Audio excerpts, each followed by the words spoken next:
Well, first of all, let me at the beginning say that I feel very honored and privileged to be today with you here at St. Gallen Symposium. The topic of my speech is how shifting of the global powers affect the Western Balkans, the region where I come from, and perhaps also Montenegro in particular. And it's very difficult to speak after the Honorable Ambassador Huisgen, who, as you all know, is the leading face of the foreign policy analysis in our continent. But let me first elaborate on the part related to the shifting of the global powers. What does that really mean? Shifting of the global powers indicates that today's world, the balance of power, is noticeably different from the one we used to know so far.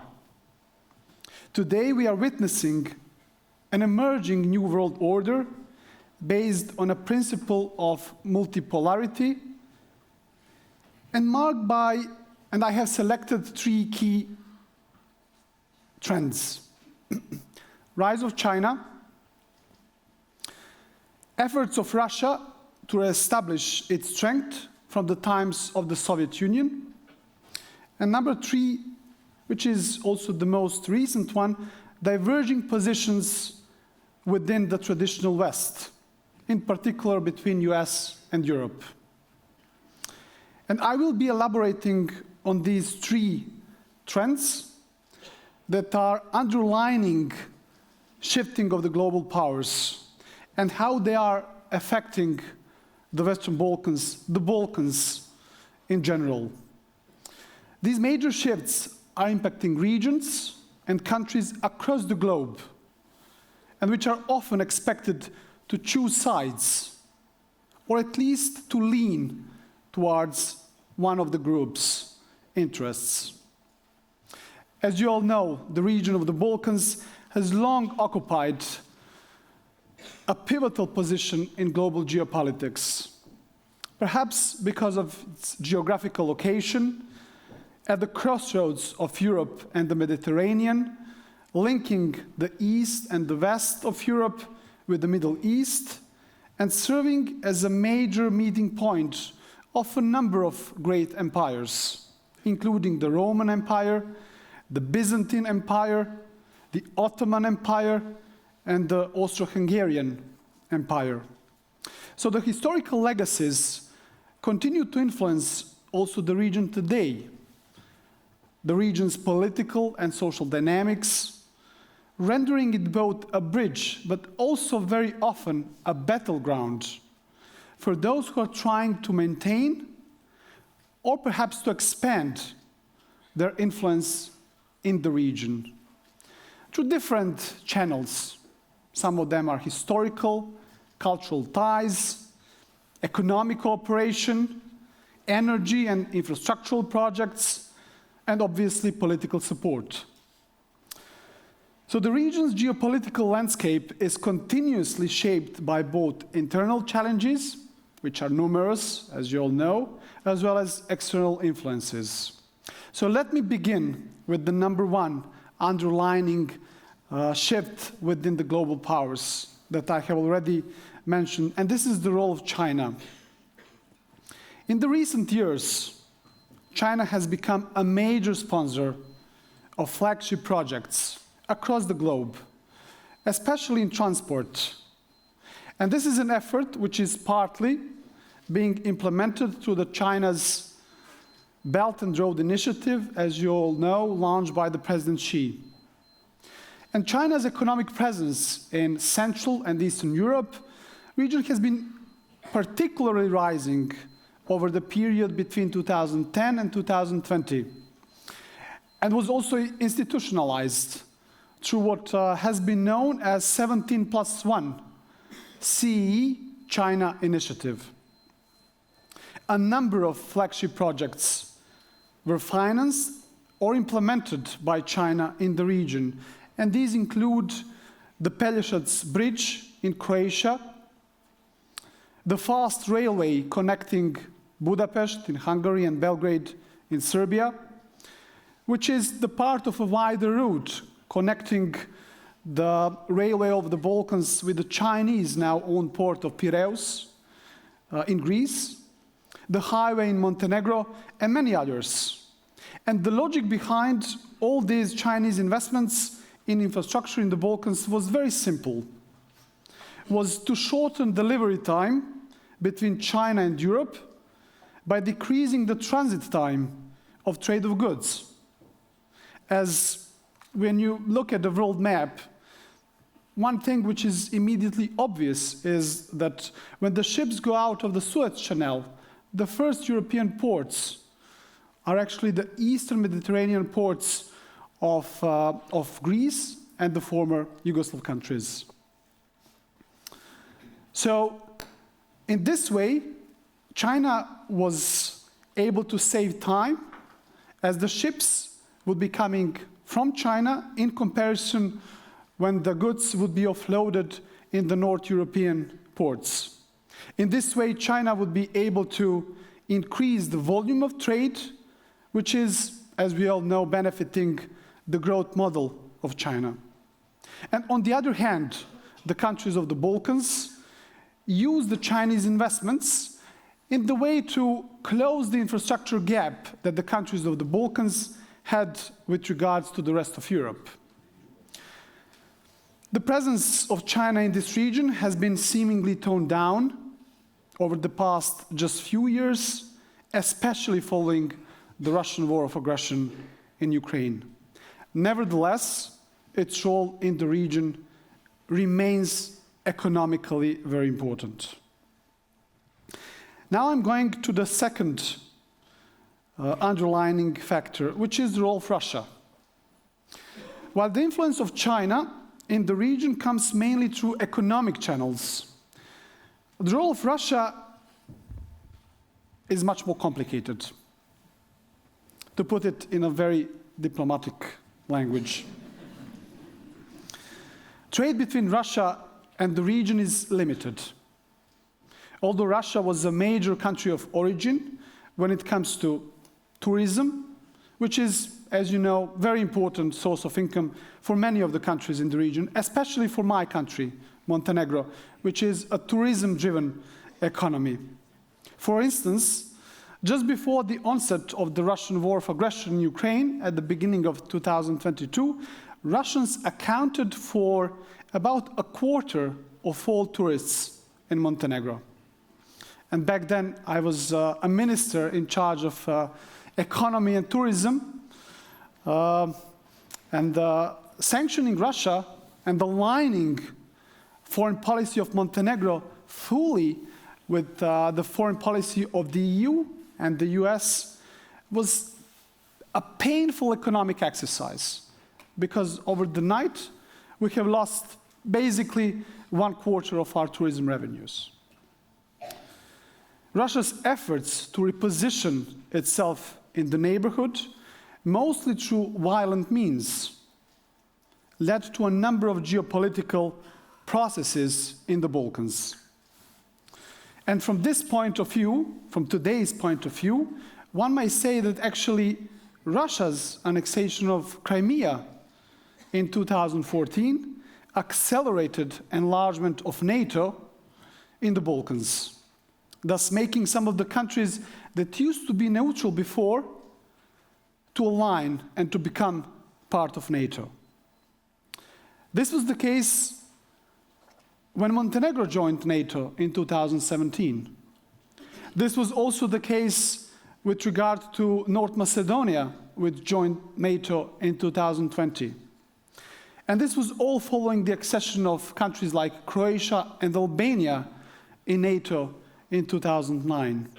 And as you all know, similar processes happened in the north of Europe following Russia's war of aggression in Ukraine in 2022, as also some of formerly non-aligned countries like Finland and Sweden are now part of NATO. In other words, as Russia was trying to violently re-establish part of its role in its immediate neighborhood from the time of the Soviet Union, This led to the enlargement of NATO in different parts of Europe, especially in the Balkans and in the Nordics. And in parallel, and this is particularly important, Russia's war in Ukraine changed the way the EU looked at the enlargement process.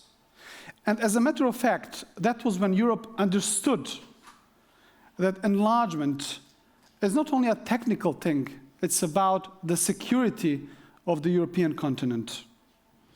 Therefore, a number of major steps which speeded up the accession process of many of the candidate countries for the EU accession happened following the Russian war of aggression in Ukraine. For instance, Moldova and Ukraine have been granted candidate statuses and have in the meantime also opened negotiations. Montenegro, which is the most advanced candidate country and very likely the next fully fledged member of the EU, has entered its final stage of the accession. Albania and Bosnia and Herzegovina have also made very impressive positive steps.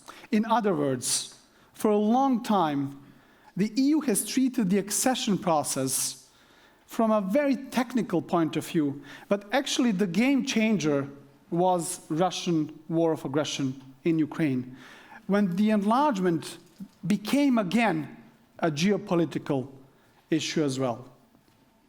And by offering a clear perspective of membership, the EU incentivizes political and economic reforms in the Balkans. And as I already said, as the most advanced candidate for the membership, Montenegro is undergoing a massive reform effort to establish itself as a credible future EU member state, with the hope to become the 28th member state as of 2028. It's a very simple pitch that we have. It's very important to have it when you speak with the Chancellor of Germany or the President of France. This would be a major success story because the accession of Montenegro in the EU would be a story bigger than Montenegro, because it would really be this positive signal to the rest of the region, to the countries that are more complicated than Montenegro, that the enlargement process is alive and that there is a light at the end of the tunnel. And this would really be a game changer for Montenegro and for the region. And at the same time, the EU would show once and again its geopolitical relevance, integrating the Balkans fully into the EU family, reaffirming the position that the EU has as a beacon of democracy as well as economic opportunity. So enlargement is not just an obligation for aspiring members, but really a chance also for the EU to re-establish itself and its relevance at a wider geopolitical setup.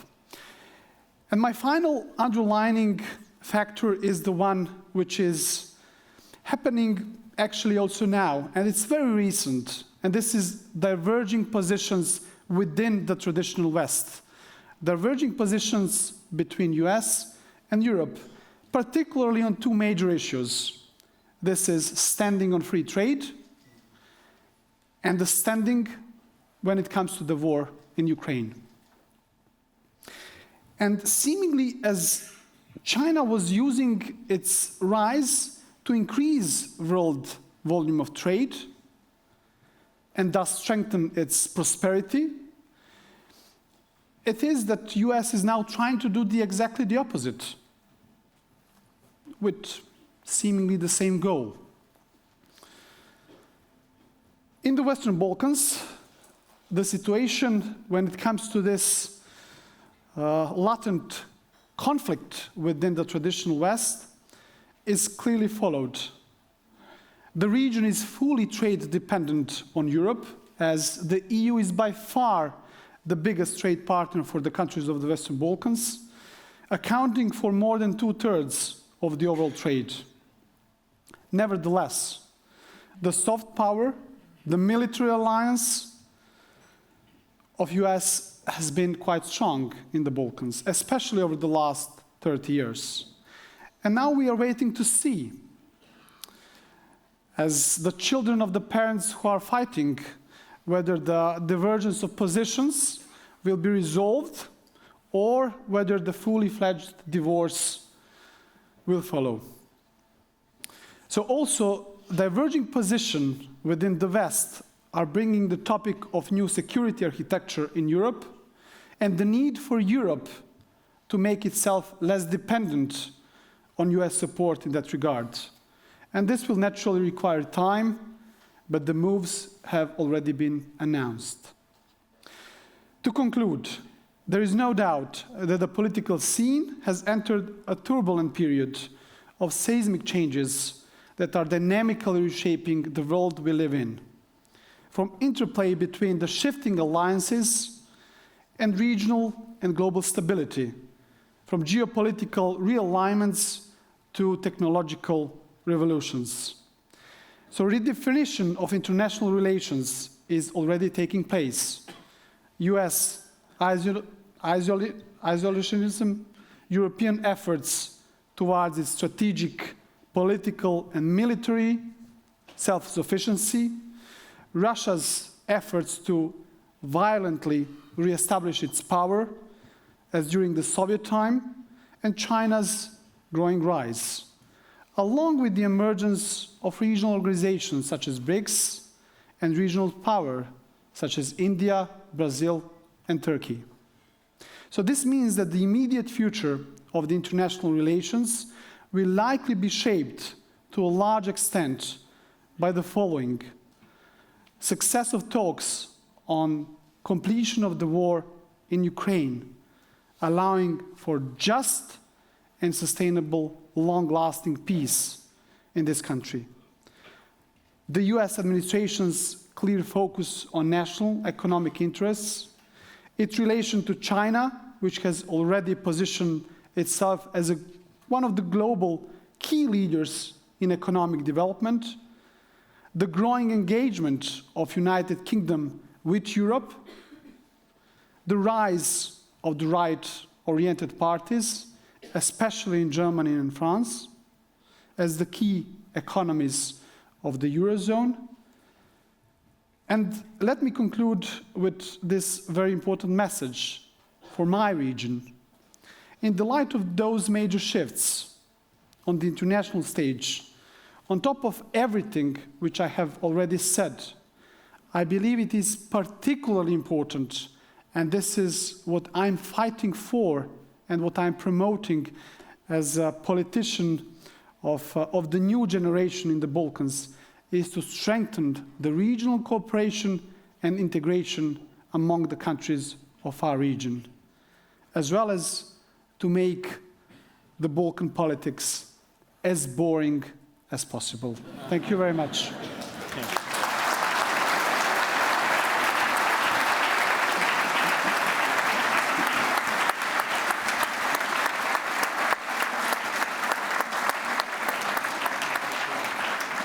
Thank you very much, Mr. President, for this very interesting overview about the situation in Montenegro and the Balkans at the moment. Thank you very much for coming to St. Gallen.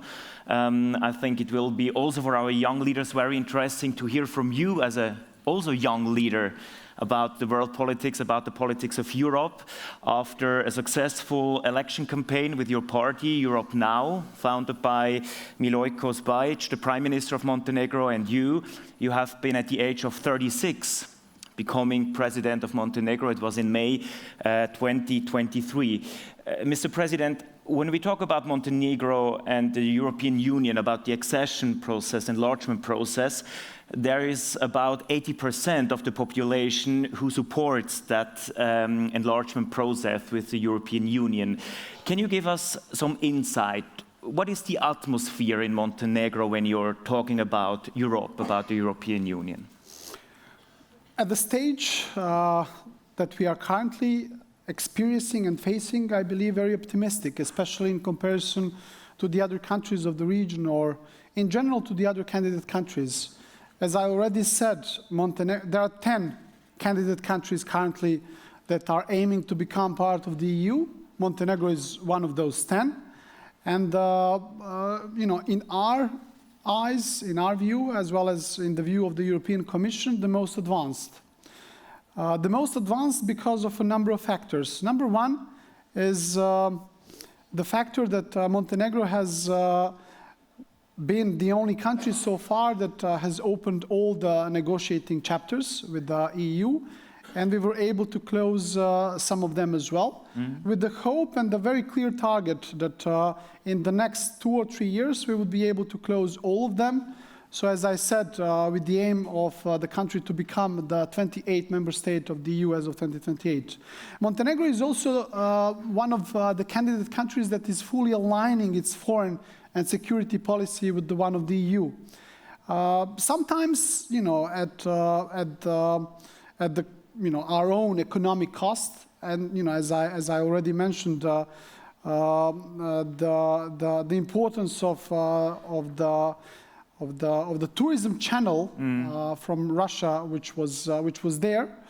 I remember when I was an economy minister, how difficult was to fully sanction Russia, but I believe it was very important to do it in order to stress that our foreign policy is value-based, and also to give a signal to Brussels. And to give obviously a signal to Brussels, but not only that, but really to make a point that the foreign policy should be value-based. Also, Montenegro is already part of NATO. Yeah. So in that regard, geopolitically and in terms of the security architecture, Montenegro is already part of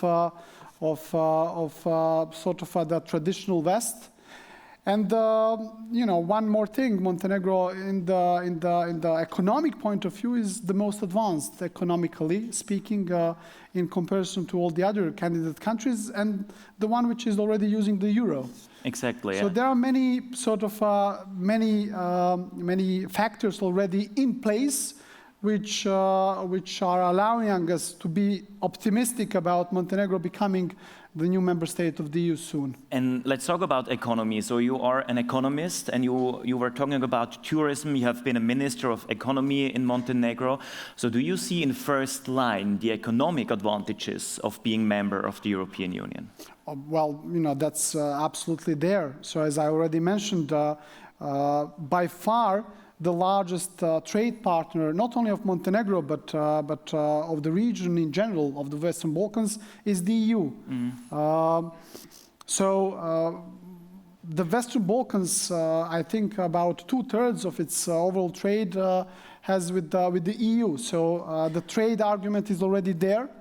Geography argument is obviously already there because the Western Balkans, including Montenegro, is situated in the middle of Europe. So currently in the EU, within the EU, there is a sort of a hole which needs to be fulfilled by the full integration of the region into the EU. And our diaspora, think of this country. I think that in Switzerland, there is probably 500,000 of people from the former Yugoslavia that found their new home here in Switzerland as a result of the terrible wars that we had in the early 90s, with the dissolution of the former Yugoslavia. So there is also a very clear diaspora channel, as well as tourism, for countries like Montenegro, which I already said are, tourism-driven economies. Most of the tourists come from Europe, obviously. Many of them come from the region, many of them come from the Western Europe, many of them come from the Eastern Europe, countries like Poland, Czech Republic, and et cetera, et cetera. So the arguments are clearly there. And let me also, come to the final argument on this. The structural funds that are also at the disposal of the candidate countries even before they become the fully fledged members. Now, for instance, in the format of the newly announced growth plan for the Balkans, which was adopted by the European Commission, with the very clear idea of bringing the financial support, especially in transport and in energy, to the countries of the Western Balkans, at least at the level of our EU neighborhood, so countries like Romania, Croatia, Hungary, and so on. To also strengthen the relation between Europe and the Balkans. But if we look at the structure of the European Union, we have some headlines here. It is challenged at the moment heavily. So Mr. Heusgen mentioned it before yesterday. It is a disaster for Germany, for the Chancellor, that he has not get the first round of election, so that he has to go into a second round, because it's the first time, and it does not strengthen the position of the most powerful man in Europe, I think. Friedrich Merz, we have Emmanuel Macron at home. He has to struggle with a lot of problems, is challenged. The economy, as we see it here on the headlines, has some problems. So why is it nevertheless an advantage for you being part of a structure which is that heavily challenged at the moment? Well, I think that part of any democratic society is to challenge the current setup. Don't forget that ultimately Europe is a true democracy, and I think that in his opening remarks, the Ambassador Heusgen spoke about populism versus perhaps the mainstream politics.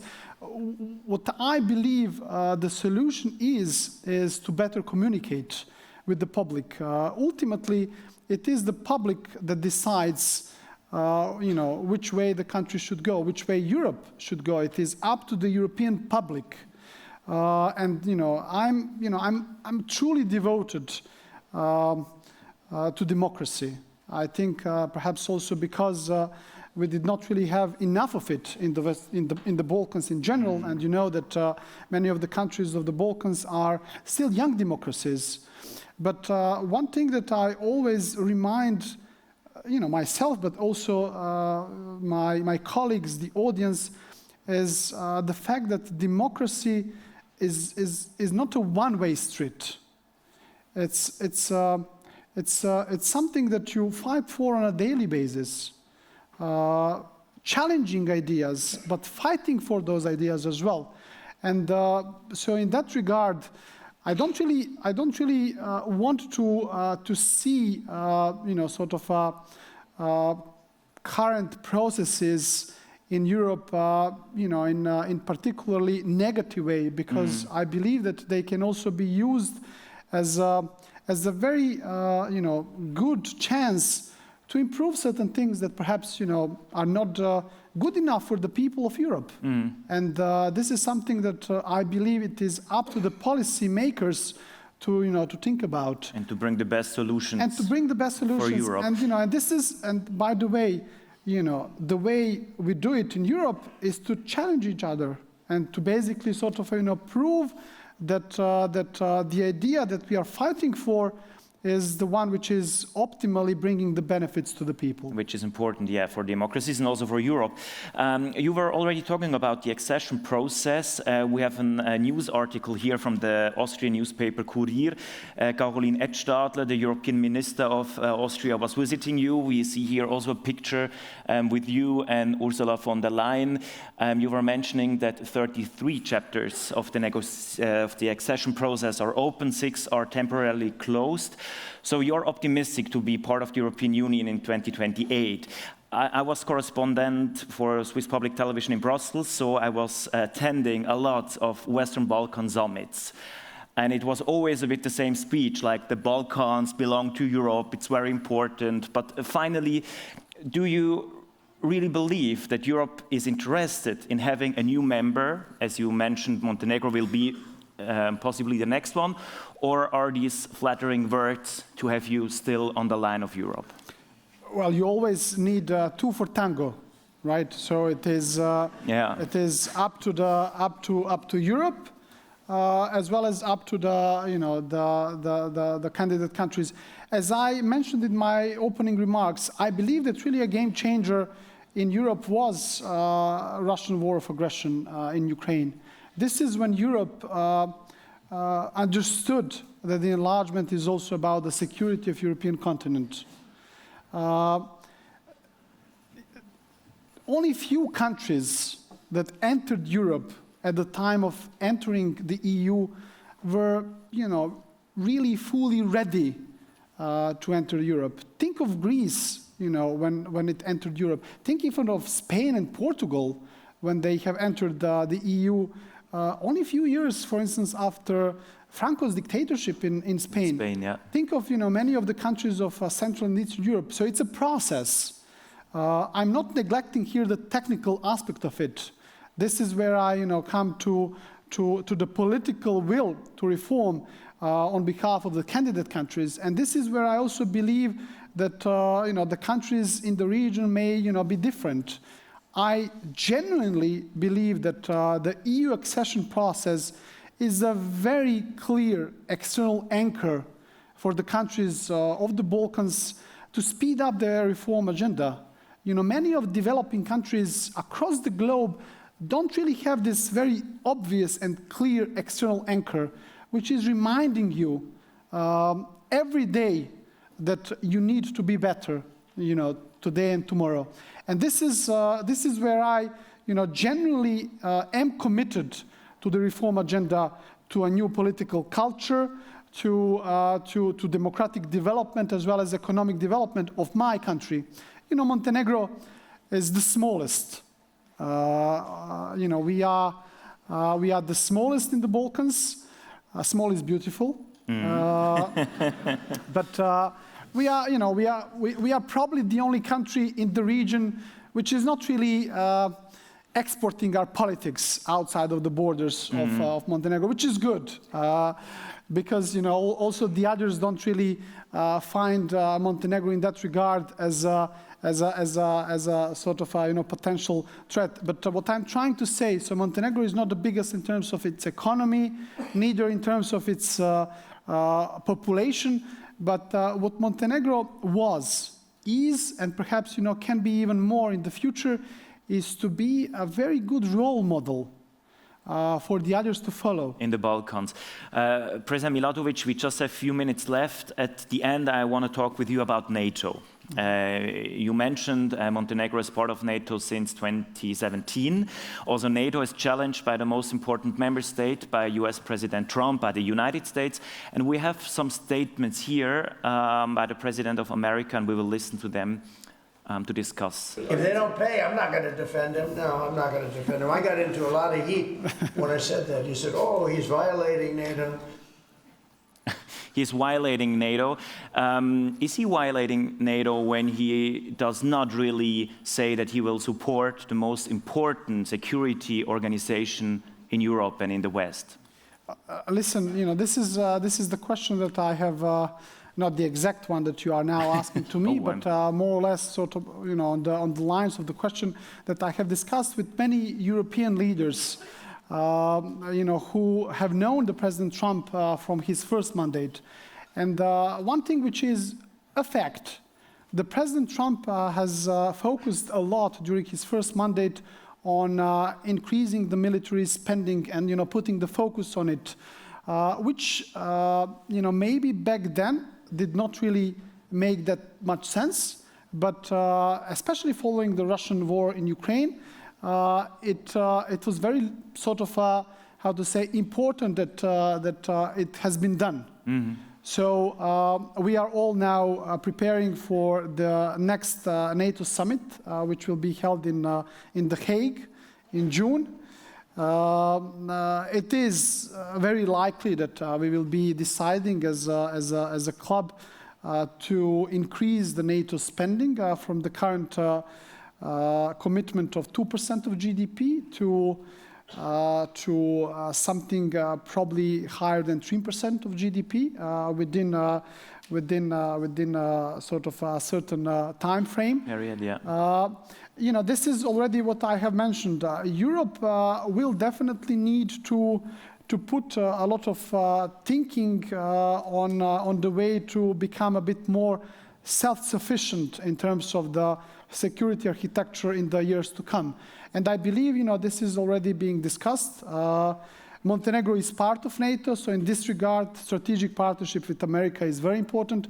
But Montenegro is geographically and in every other aspect involved a member of in Europe. Exactly, part of Europe, And as a truly committed European politician, you can guess my answer. Yeah.